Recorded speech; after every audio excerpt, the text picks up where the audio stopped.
My name is Peyton Akins, and today I'll be talking about environmental racism and climate justice with a specific focus on the lesser known but serious issue, urban heat islands.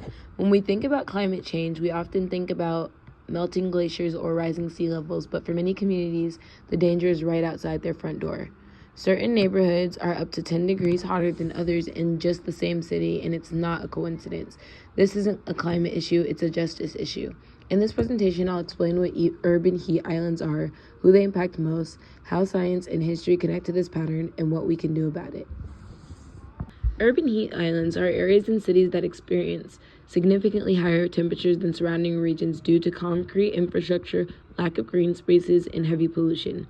In the U.S., these hotspots often overlap with historically red-line neighborhoods, disproportionately affecting low-income communities and people of color. This connection between racial inequality and environmental stress is a clear example of environmental racism. Understanding how climate change intensifies these disparities helps us uncover whose lives are most at risk. And down below, the visual of a historic redlining map that's overlaid with the present-day heat map. In Los Angeles, neighborhoods like Boyle Heights and South Central, which are predominantly Latino and Black communities, can be up to 15 degrees Fahrenheit hotter than wealthier, greener areas like Brentwood or Santa Monica. For historical policy context, this heat gap lines up almost exactly with historically redlining maps from the 1930s. Redline areas were marked as hazardous by federal loan officials, not because of crime or poverty, but simply because Black or immigrant families lived there. The National Community Reinvestment Coalition found that 94% of formerly redlined neighborhoods are now some of the hottest in their cities. For my scientific and trustworthy sources, according to a 2020 study published in Nature Communications, formerly redlined neighborhoods in the major U.S. cities are on average 5 degrees hotter than wealthier, greener areas nearby, via Hoffman 2020. A peer-reviewed article in Environmental Health Perspectives links chronic heat exposure in these areas to higher rates of cardiovascular and respiratory illness, via Red 2009. TheGrist.org, a trusted environmental journalism outlet, recently featured a report on how tree canopy inequities are worsening climate injustice in communities of color. And my sources are down below. To clarify the importance of each study, Hoffman 2020 used 108 U.S. cities to show direct correlation between redlining and current heat disparities. Reed 2009 showed that sustained heat exposure leads to higher rates of hospitalization and death, especially among the elderly and people with chronic conditions. Next, I wanted to talk about my 3 stakeholders.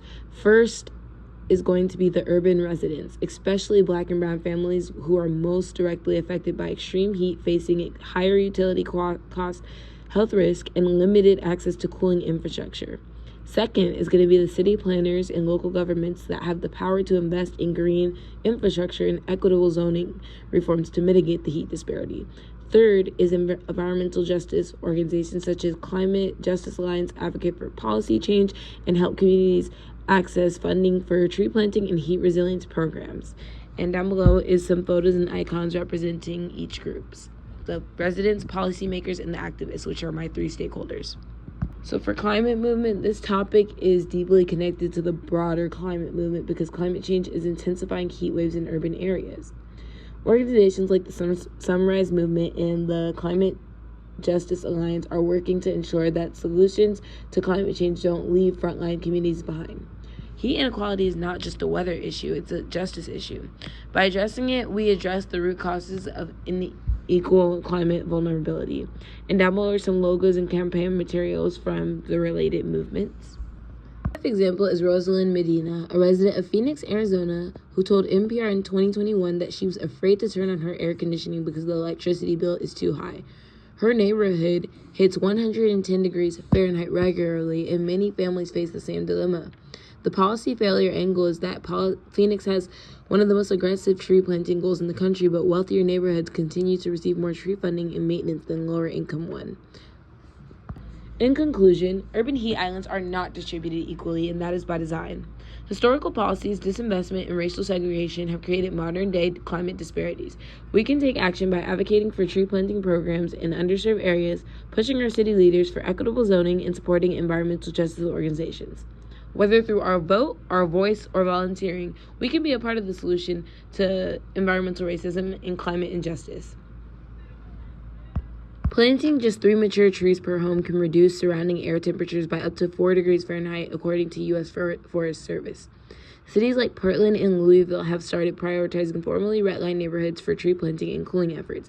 We have the data, we have the policy tools, and we have the voices.